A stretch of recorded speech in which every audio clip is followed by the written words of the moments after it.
Réglementation sur l'intelligence artificielle dans l'Union européenne, partie 143. Afin de promouvoir et de protéger l'innovation, il est important que les intérêts des PME, y compris les jeunes pousses, qui sont des fournisseurs ou des déployeurs de systèmes d'IA bénéficient d'une attention particulière. À cette fin, les États membres devraient prendre des initiatives à l'intention de ces opérateurs, notamment en matière de sensibilisation et de communication d'informations. Les États membres devraient fournir aux PME, y compris les jeunes pousses, qui ont leur siège social ou une succursale dans l'Union, un accès prioritaire au bac à sable réglementaire de l'IA, à condition qu'elles remplissent les conditions d'éligibilité et les critères de sélection et sans exclure que d'autres fournisseurs et fournisseurs potentiels accèdent au bac à sable pour autant que les mêmes conditions et critères soient remplis. Les États membres devraient utiliser les canaux de communication existants, et en établissent de nouveaux s'il y a lieu, avec les PME, y compris les jeunes pousses, les déployeurs, d'autres innovateurs et, le cas échéant, les autorités publiques locales afin de soutenir les PME tout au long de leur trajectoire de développement en leur fournissant des orientations et en répondant à leurs questions concernant la mise en œuvre du présent règlement.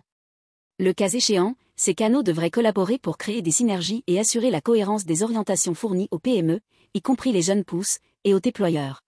En outre, les États membres devraient faciliter la participation des PME et d'autres parties concernées au processus d'élaboration de la normalisation.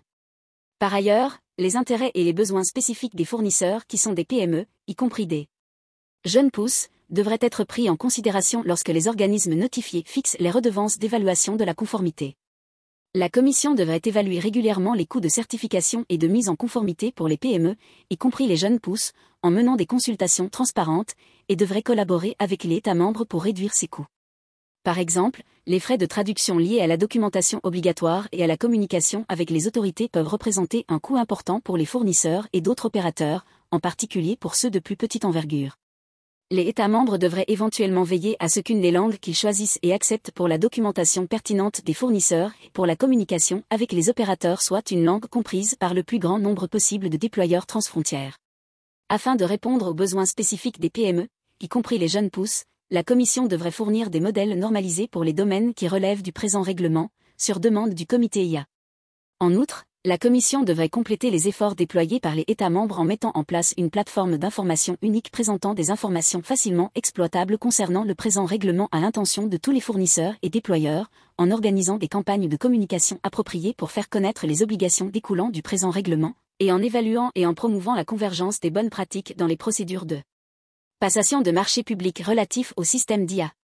Les entreprises qui jusqu'à récemment relevaient des petites entreprises, au sens de l'annexe à la recommandation 2003/361/CE de la Commission, 44, devraient avoir accès à ces mesures de soutien, étant donné que ces nouvelles moyennes entreprises peuvent parfois manquer des ressources juridiques et de la formation nécessaire pour avoir une bonne compréhension du présent règlement et en respecter les dispositions.